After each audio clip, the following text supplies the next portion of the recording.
আসসালামু আলাইকুম। ওয়ালাইকুম আমার আসসালাম। নাম এজাজ আহমেদ, কাশ্মীর থেকে এসেছি। এখন মুম্বাইতে একটা চাকরি করি।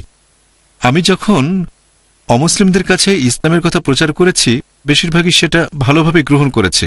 আরও জানতে চাচ্ছে, তবে কিছু মানুষ আছে যারা কোনো আগ্রহ দেখায় না, আর মাঝে মধ্যে তারা রেগে যায়। এরকম মানুষের কাছে কিভাবে ইসলামের কথা প্রচার করব? আমার দ্বিতীয় প্রশ্ন, অফিসে অজু করতে আমার বেশ অসুবিধা হয়।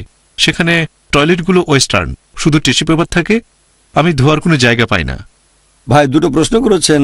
প্রথমটা হচ্ছে আলহামদুলিল্লাহ, আপনি দাওয়া দিচ্ছেন, বেশিরভাগ অমুসলিম শুনছে, তবে কিছু লোক শুনতে চাচ্ছে না, কাজ হচ্ছে না, দাওয়া দিতে গেলে তারা রেগে যাচ্ছে।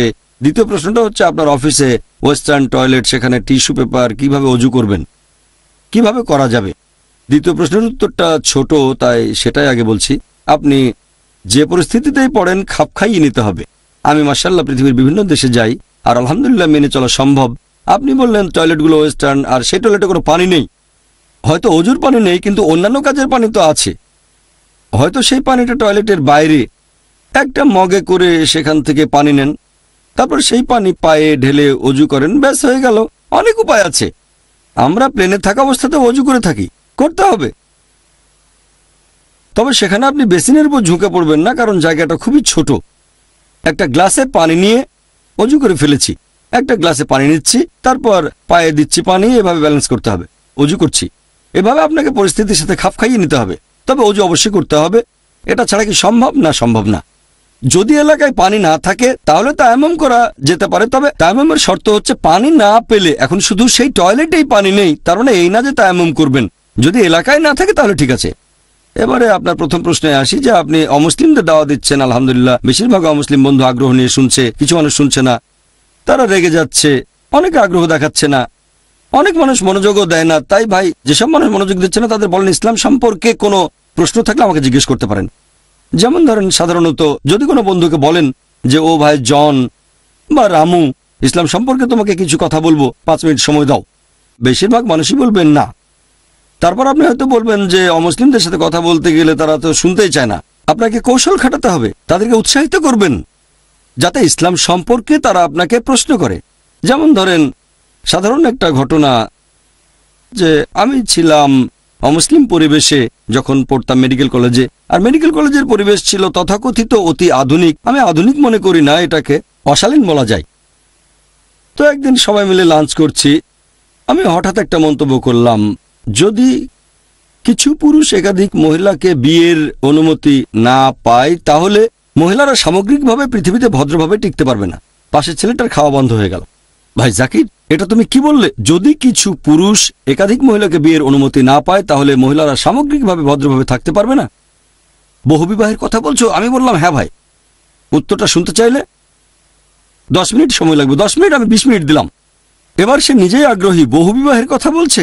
আমি তাকে উৎসাহিত করছি প্রশ্ন করার জন্য। যখন প্রশ্ন করছে তখন বললাম, দেখো ভাই 10 মিনিট লাগবে। 10 মিনিট লাগবে, আচ্ছা তোমাকে 20 মিনিট দিলাম। এখন সে নিজেই আমাকে সময় দিচ্ছে আর আগ্রহ নিয়ে শুনছে।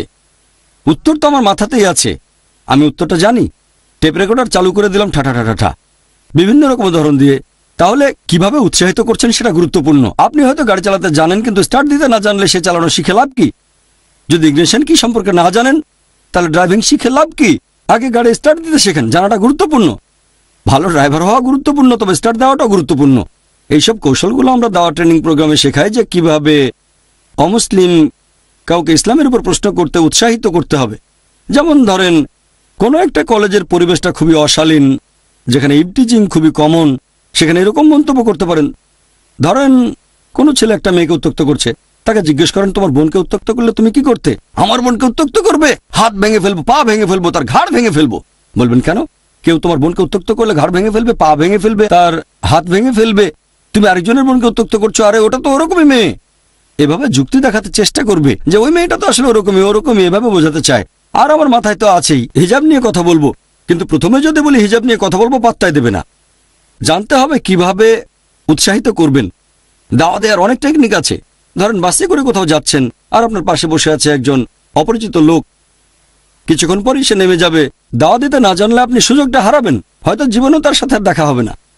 এভাবে বলবেন না যে আচ্ছা ভাই, ইসলাম সম্পর্কে দুটো কথা বলবো, হাতে কি 10 মিনিট সময় আছে?